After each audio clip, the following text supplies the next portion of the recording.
and we're going to be working a lot on heel today and getting into heel from a variety of positions. So if you've been working on that, great.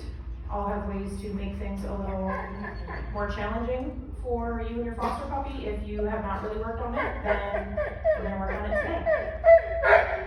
So, reminder, since a lot of these dogs are getting upwards in age, I think everybody here is at least 7 months old, I think, or pretty close to 7 months old.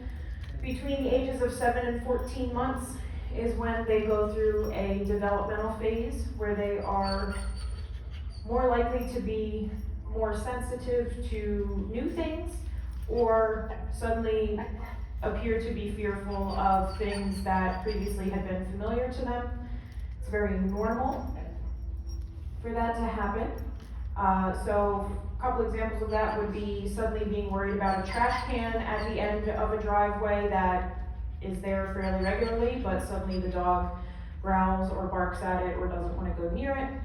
You could have somebody come over to your home that the dog has met before, but suddenly the dog acts like that person is scary and unfamiliar and they don't want to interact with them.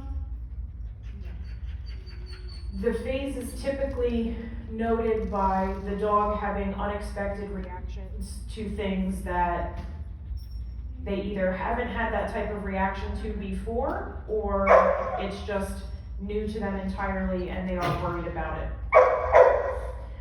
So if you are scratching your head thinking, why are you suddenly afraid of this? Why are you suddenly growling at this? Why are you worried about this all of a sudden? That's when they are in that phase. And usually the best way to work through it is to just give the puppy time and space from the things that are making them nervous. So for example, if you have somebody come to your home and the dog is worried about them, ask the person to just pretend like the dog doesn't exist. Most people's instinct is to bend down and hold their hand out and to try to coax the dog over. That can make it worse for the dog because then the person is directly interacting with them and focusing their attention on the dog, pretending like the dog just doesn't even exist and not talking to them, not trying to pet them.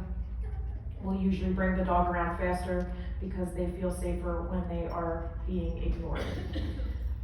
If there is something out on the street that the dog is worrying about, you can give the dog time to interact with it and approach it if it's safe to do so.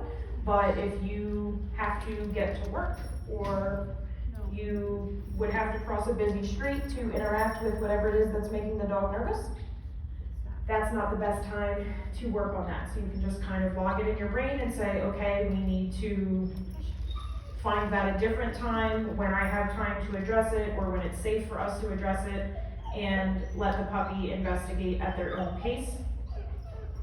If the puppy is like pulling away from it in fear, or they like lock their legs up and they refuse to move closer, don't force it, just move on, and you can get in touch with me and we'll figure out a way to work the dog through that, or you can just come back to it a week later, and oftentimes the dog's reaction is entirely different after a week or two.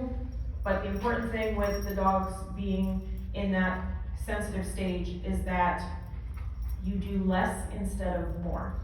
So most people want to try to fix it, and they think that something is wrong with the dog and that it needs to be addressed and made better. It's not a bad idea to back off going out in public if you notice the dog being in that phase. Not trying to force interactions with things that the dog is finding scary.